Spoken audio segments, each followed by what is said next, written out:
వాక్యంలోకి వెళ్దాము. క్రీస్తు యొక్క గొప్ప సంతోషం గురించి నేటి దినాన మనము సంభాషించుకుందాం. దేవుని వాక్యాన్ని జ్ఞాపకం చేసుకుందాం.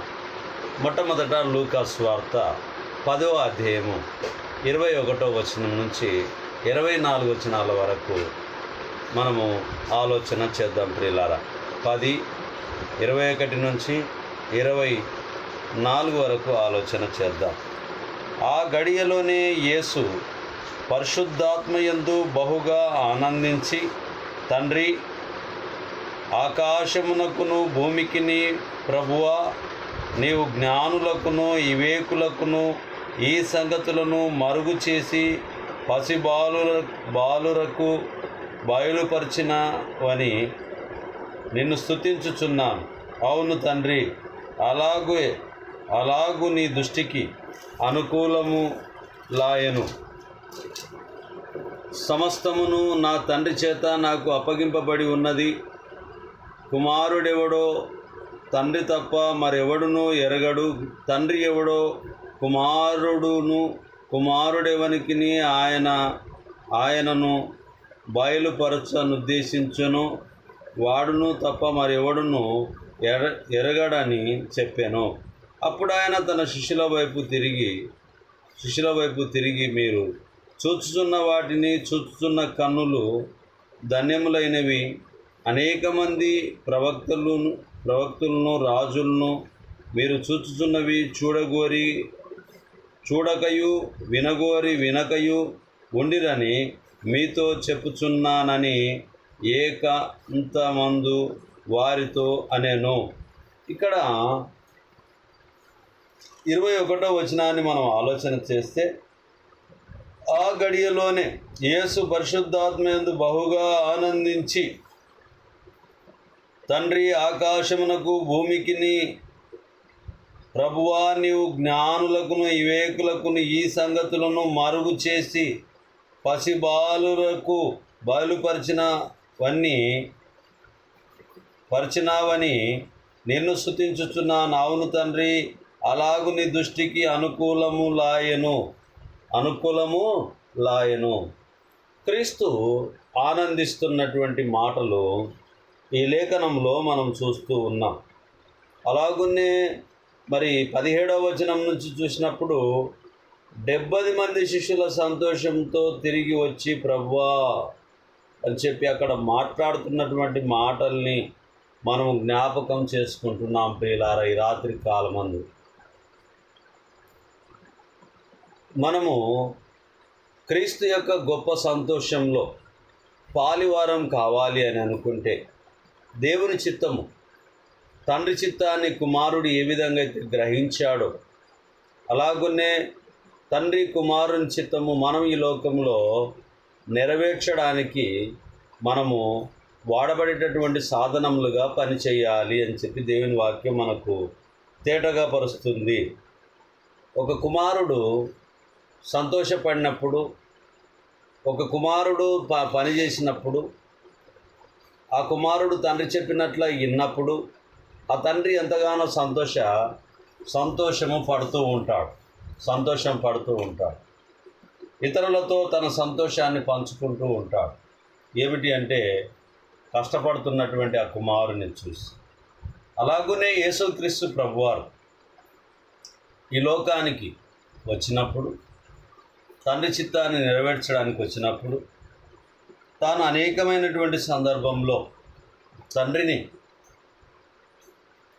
మహిమపరుస్తూ ముందుకు కొనసాగుతున్నట్టుగా పరిశుద్ధ గ్రంథంలో మనం చూస్తూ ఉన్నాం. కాబట్టి ప్రియులారా, సంతోషం ఎక్కడుంది అని అంటే, తండ్రి మాట విన్న కుమారుని దగ్గర సంతోషము ఉన్నది. యేసు ప్రభు వారు నెరవేర్చారు. తండ్రి మాటను గౌరవించారు. తండ్రి మాట ప్రకారంగా ఈ లోకంలో తాను చేయవలసినటువంటి వాటినన్నిటిని కూడా చేసిన విషయాలను, అద్భుతాలు, ఆశ్చర్య కార్యాలు అన్నిటిని కూడా మనం పరిశుద్ధ గ్రంథంలో అనేక మార్లు మనం చూస్తూ ఉంటూ ఉన్నాం. కాబట్టి ప్రియులారా, మన ఆలోచన దేవుని చిత్తముగా ముందుకు కొనసాగాలి. లూకాసు వార్త 15వ అధ్యాయం. లూకాసు వార్త 15వ అధ్యాయం మొదటి నుంచి కొన్ని వచనాల్ని మనం ఆలోచన చేద్దాం. ఒకప్పుడు సమస్తమైన సుంకరులను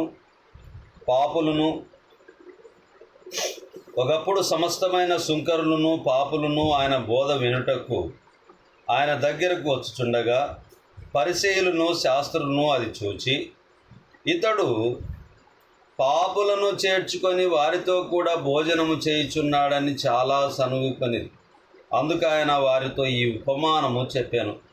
మీలో ఏ మనుషునికైనను 100 గొర్రెలు కలిగి ఉండగా వాటిలో ఒకటి తప్పిపోయిన ఎడల అతడు 99 అడవిలో ఇడిచిపెట్టి తప్పిపోయినది దొరుకు వరకు దానిని వెదక వెళ్ళడా? అది దొరికినప్పుడు సంతోషంతో దానిని తన భుజముల మీద వేసుకొని ఇంటికి వచ్చి తన స్నేహితులను పొరుగువారిని పిలిచి, మీరు నాతో కూడా సంతోషించుడి, తప్పిపోయిన నా గొర్రె దొరికినదని వారితో చెప్పును కదా.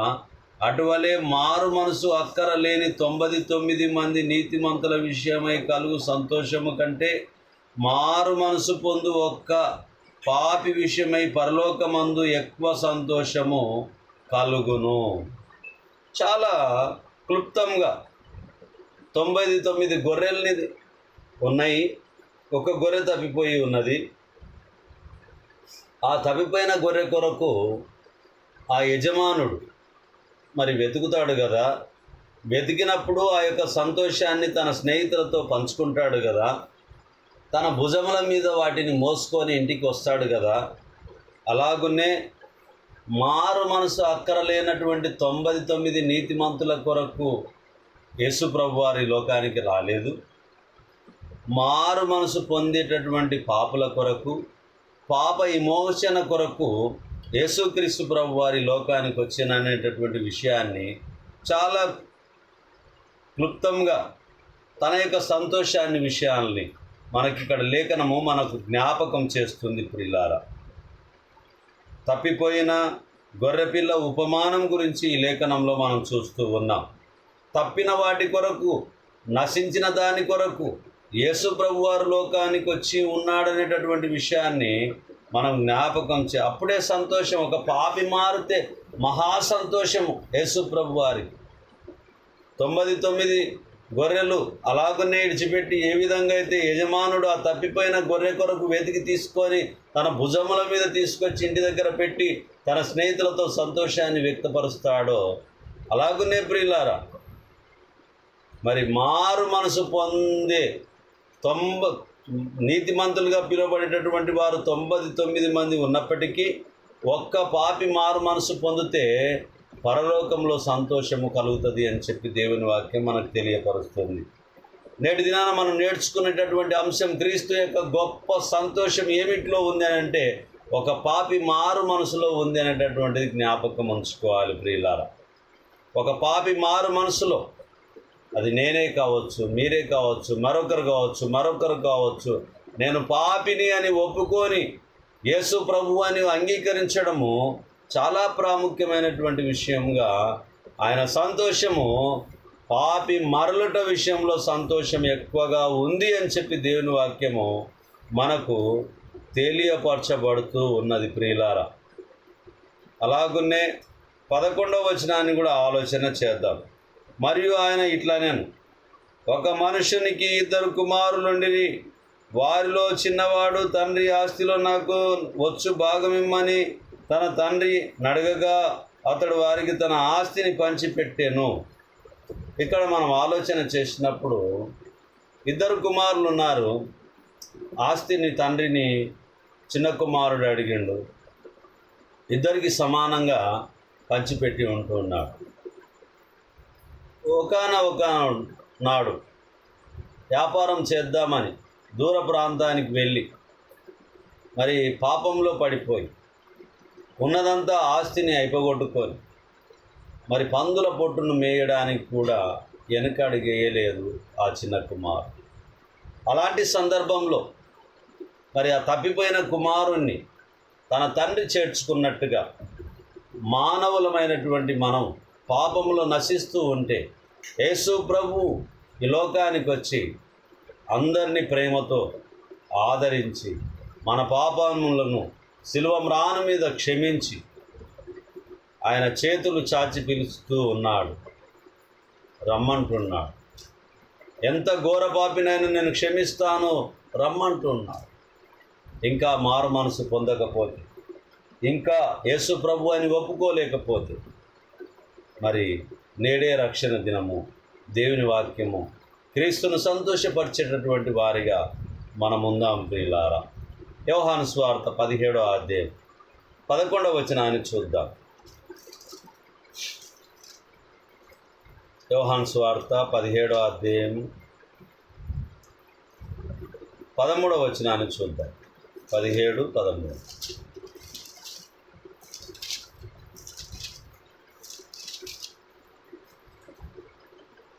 ఇప్పుడు నేను నీ యొద్దకు వచ్చుచున్నాను, నా సంతోషము వారి యందు పరిపూర్ణమగునట్లు లోకమందు ఈ మాట చెప్పుచున్నాను. వారికి నీ వాక్యం ఇచ్చి ఉన్నాను. నేను లోక సంబంధిని కానట్టు వారును లోక సంబంధులు కారు గనక లోకం వారిని ద్వేషించును. ఇక్కడ 13వ వచనాన్ని చూసినప్పుడు, ఇప్పుడు నేను నీ యొద్దకు వచ్చుచున్నాను, నా సంతోషము వారి యందు పరిపూర్ణమగునట్లు లోకమందు ఈ మాటలు చెప్పుచున్నాను. దేవుని యొక్క సంతోషము మనలో ఉండాలని చెప్పి దేవుడు కోరుకుంటున్నాడు. కాబట్టి ప్రియులారా, ఆ సంతోషాన్ని ఇవ్వాలి అని అంటే మనము దేవుని మాటను వినాలి. క్రీస్తుకు సంతోషాన్ని మనం కలిగించే వారిగా ఉండాలి అనుకుంటే లోకం వేరు, మనం వేరుగా, మనము క్రీస్తు వారిగా లోకం వారిగా ఉండకుండా క్రీస్తు వారిగా మనం ఉండాలని చెప్పి దేవుని వాక్యం అప్పుడు క్రీస్తు సంతోషపడతాడని చెప్పి దేవుని వాక్యము మనకు తెలియపరుస్తూ ఉన్నది. అలాగనే ప్రియులారా, ఎబ్రీలకు రాసిన పత్రిక 12వ అధ్యాయం 2వ వచనాన్ని చూద్దాం. ఎబ్రీ 12, 2వ వచనాన్ని చూద్దాం ప్రియులారా.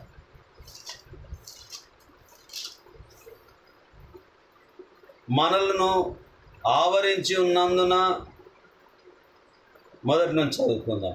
ఇంత గొప్ప సాక్షి సమూహము మేఘం వలె మనలను ఆవరించి ఉన్నందున మనము కూడా ప్రతి భారమును సులువుగా చిక్కులబెట్టు పాపమును విడిచిపెట్టి విశ్వాసమునకు కర్తయు దానిని కొనసాగించువాడునైన యేసు వైపు చూచుచు మన ఎదుట ఉంచబడిన పందెములో ఓపికతో పరిగెత్తుదాం.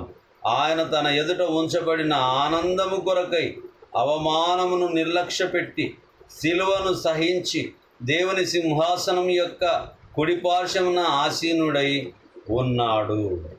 చూడండి ప్రియమైనటువంటి వారులారా, విశ్వాసమునకు కర్త యేసు ప్రభు వారై ఉంటున్నారు. యేసు ప్రభు వారిలో ఆనందం ఉంటూ ఉన్నారు. కాబట్టి మన ఎదుట ఉంచబడిన పరుగు పందెములో ఓపికతో పరిగెత్తాలి. తొందరపడి పరిగెత్తొద్దు. ఉరుకులాడి పశువులు మేపితే పశువులకు కడుపు నిండదు. పశువులకు కడుపు నిండదు. ఆ మేపేటటువంటి కాపరి కూడా మరి ఆయాసపడుతూ ఉంటాడు. ఉరుకులాడి పాలు తాగేదానికన్నా ఊరకుండి నీళ్లు తాగేది మేలు అని చెప్పి అనేక సార్లు మనం లోకానుసారమైనటువంటి మాటల్ని మనం గుర్తు చేస్తూ ఉంటాం.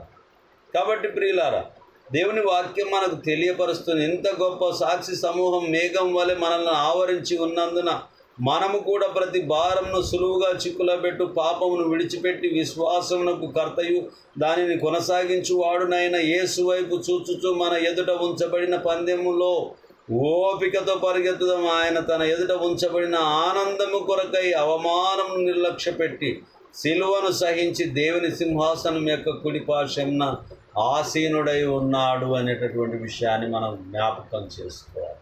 ఓపిక చాలా అవసరం ప్రియులారా. క్రీస్తును సంతోషపరచాలి అని అంటే మనకు ఓపిక చాలా అవసరం. శ్రమలు వచ్చినా, బాధ వచ్చినా, వ్యాధి వచ్చినా, ఏమొచ్చినప్పటికి కూడా మరి భరించేటటువంటి వారిగా, సహించేటటువంటి వారిగా, సులువుగా చిక్కులు పెట్టేటటువంటి వాటిలో మనం పడిపోకుండా జాగ్రత్తగా, ఓపికగా ఉండాలని చెప్పి దేవుని వాక్యం మనకు తేటగా గుర్తు చేస్తూ ఉంటున్నది. యోహాను సువార్త 5వ అధ్యాయము 11వ వచనం నుంచి కొన్ని వచనాలని మనం 10 నుంచి కొన్ని వచనాలని ఆలోచన చేద్దాం. యోహాను సువార్త 5వ అధ్యాయము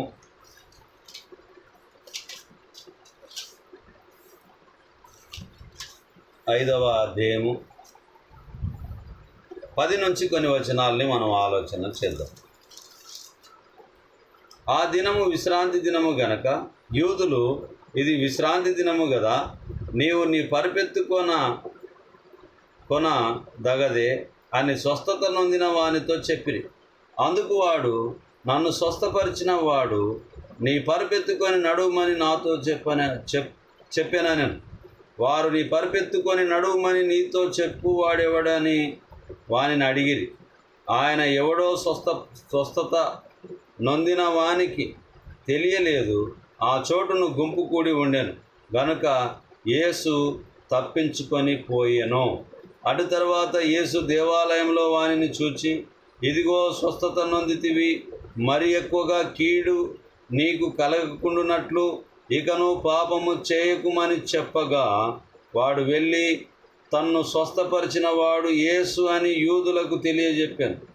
ఈ కార్యములను విశ్రాంతి దినమున చేసినందున యూదులు యేసును హింసించిరి.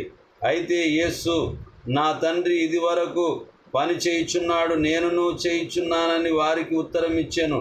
ఆయన విశ్రాంతి దినాచారం మీరుట మాత్రమే గాక దేవుడు తన సొంత తండ్రి అని చెప్పి తన్ను దేవునితో సమానునిగా చేసుకున్నాను గనక ఇందు నిమిత్తము యూదులు ఆయనను చంపవలనని మరీ ఎక్కువగా ప్రయత్నము చేసిరి.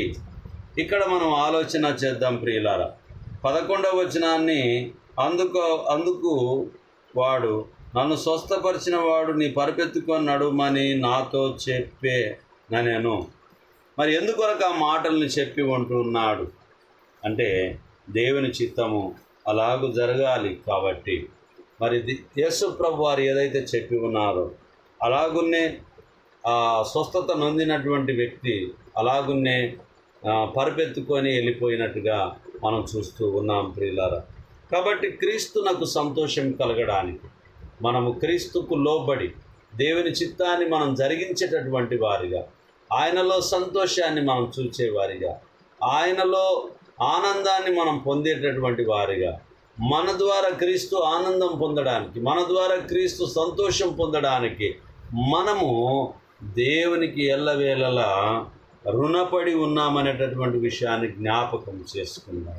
ఇలా రాత్రికాలమందు క్రీస్తు యొక్క గొప్ప సంతోషము ఒక పాపి మారుటలో ఉంది అనేటటువంటిది లేఖనాలు మనకు తెలియపరచి ఉంటున్నాయి.